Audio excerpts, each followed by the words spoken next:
The wedding invitation lay on Olivia Winters' desk like a ticking bomb. Marcus Reed, the single father who worked in her IT department, stood before her with hopeful eyes that dimmed as she shook her head. "I'm sorry, Marcus. I can't be your date." What neither of them knew then was how those words would set in motion a story that would change both their lives forever. Hey everyone! If you're enjoying this story, please hit that like button and subscribe to the channel for more heartwarming content that'll make you believe in second chances. Now, let's dive into this emotional journey together. Olivia Winters had built her tech empire from nothing.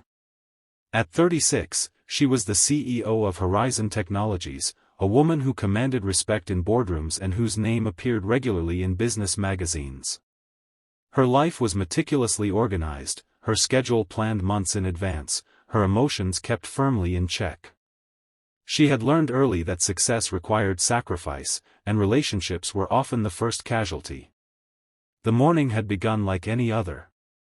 She arrived at the office at precisely 7:15 a.m., nodded to the security guard, and took the private elevator to the top floor. Her assistant, Diane, was already there with her coffee, black, no sugar, and a rundown of the day's meetings. "The quarterly reports are on your desk," Diane said, following Olivia into her office. "And Marcus Reed from IT requested a meeting. I scheduled him for 9:30. Olivia frowned. "Marcus Reed? What does he want?" "He didn't say. Just that it was personal and important." Personal. Olivia disliked personal matters infiltrating her workspace. But Marcus was one of her best IT specialists, a quiet, efficient man who had been with the company for 3 years. If he needed to speak with her, it must be significant. At 9:30 sharp, there was a knock on her door. Marcus entered, looking uncomfortable in his button-up shirt and slacks, so different from his usual casual attire. He was tall, with kind brown eyes and the perpetually tired look of a single parent. "Thank you for seeing me, Ms. Winters," he said, taking the seat she offered. "What can I help you with, Marcus?" Olivia kept her tone professional, glancing at her watch. She had a board meeting in 30 minutes. Marcus cleared his throat. "This is unconventional. I received an invitation to my ex-wife's wedding next month." Olivia waited, unsure where this was going. "She left us, me and my daughter Emma, 3 years ago. For the man she's marrying." His voice held no bitterness, just a quiet resignation. "Emma is 7 now. She wants to go to the wedding, to see her mother. I can't deny her that." "I understand, but I'm not sure how I can help with this situation," Olivia said, her confusion evident. Marcus took a deep breath. "I don't want to go alone. My ex-wife has been telling everyone that I haven't moved on, that I'm still hung up on her. Emma has picked up on this. She's worried about me." He met Olivia's eyes directly. "Ms. Winters, would you consider being my date for the wedding? Just for appearance's sake." The request hung in the air between them. Olivia was speechless, a rare occurrence in her life. "I know it's inappropriate," Marcus continued quickly. "But you're the most impressive person I know.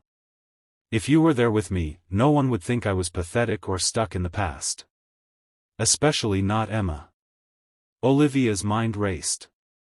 This was completely unprofessional, crossing boundaries she had carefully maintained throughout her career. Yet something in Marcus's eyes, not just desperation but a father's love for his daughter, touched something inside her. "I'm sorry, Marcus. I can't be your date." The words came out firmly. "It would be inappropriate given our professional relationship." His face fell, but he nodded. "I understand. I apologize for putting you in this position. However," Olivia continued, surprising herself, "I might be able to help you in another way. Let me think about it." Relief washed over his features. "Thank you. That's more than I expected." After he left, Olivia sat at her desk, staring at the space he had occupied. Why had she offered to help? She had built her career by maintaining strict boundaries. Yet something about Marcus's situation had resonated with her. Perhaps it was because she recognized the look in his eyes, the determination to protect someone you love from pain, no matter the cost. 3 days later, Olivia called Marcus into her office again. "I've been thinking about your situation," she said without preamble. "I can't be your date, but I can attend the wedding." Marcus looked confused. "I don't understand." Horizon Technologies is launching a new family-friendly software platform next quarter. We need testimonials from families who might use it. I'd like to interview you and your daughter about your technology needs.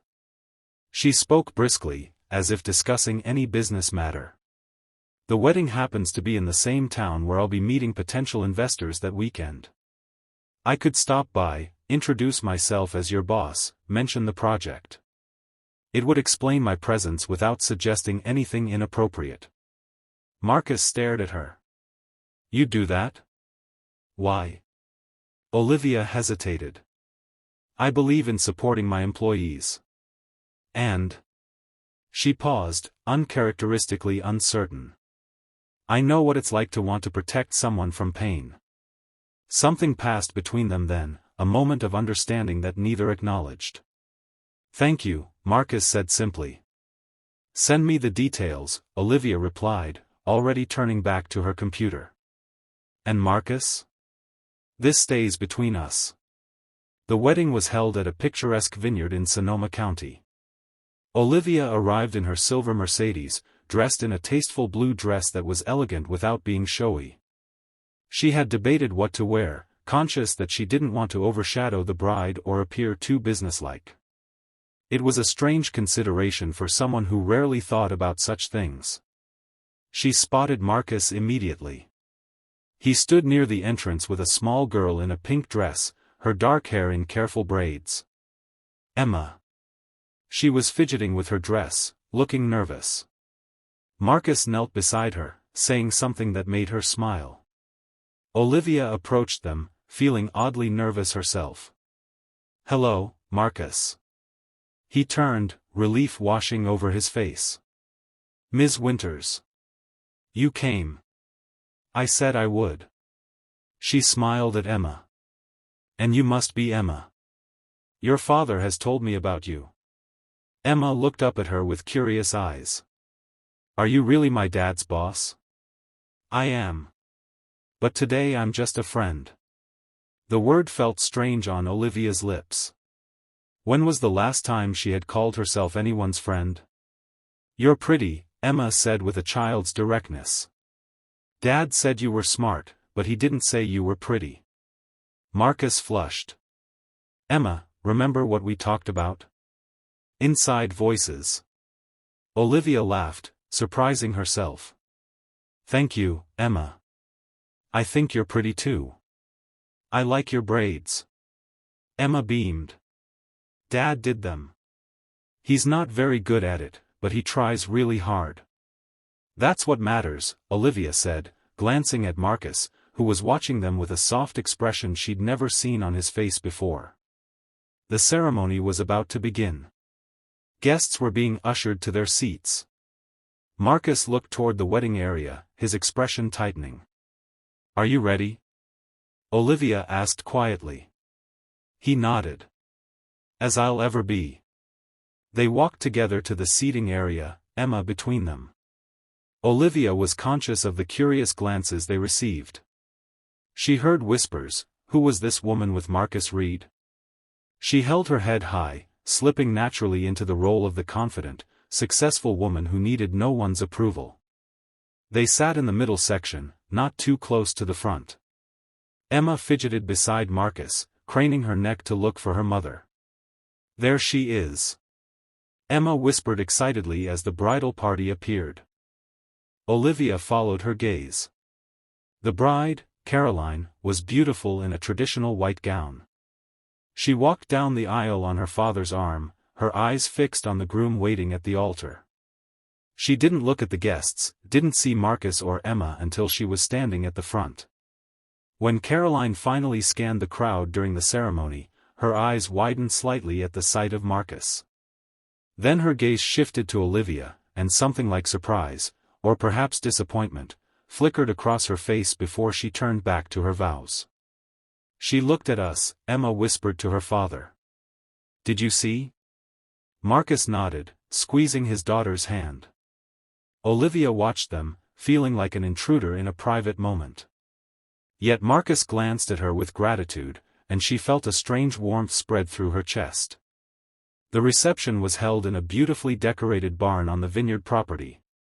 Fairy lights twinkled from the rafters, and round tables were arranged around a wooden dance floor. Olivia, Marcus, and Emma were seated at a table with distant relatives who seemed unsure what to make of Olivia's presence. "And how do you know Marcus?" an elderly aunt asked, eyeing Olivia's designer dress. "I'm his," Olivia began, but Marcus interrupted. "Olivia is my boss, but she's also become a friend," he said, his voice warm. "She's the CEO of the company where I work." The aunt's eyebrows rose. "A CEO? My, how impressive." Olivia smiled politely, used to such reactions. But she was more interested in Emma, who was watching the dance floor with longing eyes. The bride and groom had just finished their first dance, and other couples were joining them. "Emma," Olivia said gently, "would you like to dance?" Emma's face lit up. "Can I?" "Of course. If your father doesn't mind." Marcus smiled. "Go ahead. Just stay where I can see you." Olivia took Emma's hand and led her to the dance floor. She couldn't remember the last time she had danced, but for Emma, she was willing to set aside her dignity. They twirled and laughed, Emma's joy infectious. Olivia found herself genuinely smiling, not the practiced smile she used in business settings, but something real and spontaneous. From the corner of her eye, she saw Caroline approaching Marcus at their table. She tensed, watching as they spoke. Marcus's face remained calm, but his posture was rigid. After a moment, Caroline walked away, glancing back at Emma and Olivia on the dance floor with an expression Olivia couldn't decipher. When the song ended, Emma tugged at Olivia's hand. "Can we go see Mom? Please?" Olivia hesitated, looking to Marcus for guidance. He nodded, rising to join them. They approached the bride's table together. Caroline's smile faltered slightly when she saw Olivia, but she opened her arms to Emma. "There's my beautiful girl. I'm so glad you came." Emma hugged her mother tightly. "I missed you, Mom." "I missed you too, sweetheart." Caroline looked up at Marcus. "Thank you for bringing her." Marcus nodded. "She wanted to be here." Caroline's eyes shifted to Olivia. "And you are?" "Olivia Winters," she said, extending her hand. "Congratulations on your wedding." "Olivia is Dad's boss," Emma supplied helpfully. "She's a CEO. That means she's in charge of everything." Caroline shook Olivia's hand, her grip firm. "How nice of you to accompany them." "It was my pleasure," Olivia replied smoothly. "Marcus is a valuable employee, and Emma is delightful company." Something passed between the two women, an assessment, a silent acknowledgement. Caroline's eyes narrowed slightly, then she smiled, a genuine smile that softened her features. "Well, I'm glad Marcus has support." She turned back to Emma. "Would you like to meet your new stepfather, sweetheart?" As Emma was introduced to the groom, Olivia stepped back, giving the family space. She felt Marcus beside her, his presence somehow reassuring. "Thank you," he said quietly. "For dancing with Emma. For being here. It means more than you know." "She's a wonderful child," Olivia replied. "You've done well with her." Marcus watched his daughter, love evident in his eyes. "I try. It's not always easy. The most important things rarely are." The evening progressed. Emma danced with her mother, with her new stepfather, and again with Olivia. Marcus remained mostly at their table, watching with a mixture of sadness and acceptance. Olivia found herself observing him more than she should, noticing the strength in his quiet dignity, the gentleness with which he treated his daughter. When it was time to leave, Emma was tired but happy. She hugged her mother goodbye, promising to call soon. Caroline hugged Marcus too, briefly, and then, to Olivia's surprise, extended her hand. "It was nice to meet you, Olivia. Take care of them, won't you?" The assumption startled Olivia. She already does, Mom," Emma said sleepily. "She's the boss." Caroline smiled knowingly. "Yes, I can see that." In the parking lot, Emma fell asleep almost immediately in the back seat of Marcus's car. He closed her door gently and turned to Olivia. "I don't know how to thank you," he said. "Today could have been so different without you." Olivia felt uncharacteristically shy. "I didn't do much. You did everything." His voice was soft in the darkness. "You gave Emma a wonderful day. You gave me courage." They stood in silence, the night air cool around them. Olivia was acutely aware of how close they were standing, of the unfamiliar feeling stirring within her. "I should go," she said finally. "It's late." Marcus nodded. "Will I see you at the office on Monday?" "Of course." She hesitated, then added, "And perhaps we could discuss that family software project." "Over lunch?" "With Emma, of course." His smile was like sunrise. "We'd like that." Driving home alone, Olivia reflected on the day. She had gone to support an employee, to maintain a professional courtesy. She hadn't expected to enjoy herself. She hadn't expected to care. Her phone buzzed with a text message. It was from Marcus. "Emma wants me to tell you that you dance better than her mom. High praise from a 7-year-old. Thank you again for today." Olivia smiled in the darkness of her car. For the first time in years, she felt something shift inside her, a wall beginning to crumble, a door starting to open. The lunch happened the following Saturday. Olivia suggested a casual restaurant with a playground, thinking of Emma. She arrived early, feeling nervous in a way that board meetings never made her feel. She had dressed down in jeans and a simple blouse, her hair loose around her shoulders instead of in its usual tight bun. Marcus and Emma arrived right on time. Emma ran to her, surprising Olivia with a hug. "Dad said we're having lunch with you. Can I have a milkshake?" Marcus laughed. "Hello to you too, Emma. And yes, if Ms. Winters doesn't mind." "Olivia," she corrected him. "Outside the office, I think you can call me Olivia." His smile warmed her. Olivia. Lunch was chaotic and wonderful. Emma chattered about school, about her friends, about the wedding. She spilled her milkshake and giggled when Olivia helped clean it up. Marcus watched them with an expression Olivia couldn't quite read, but it made her cheeks warm. After they ate, Emma begged to play on the playground. They sat on a bench watching her, comfortable in each other's presence.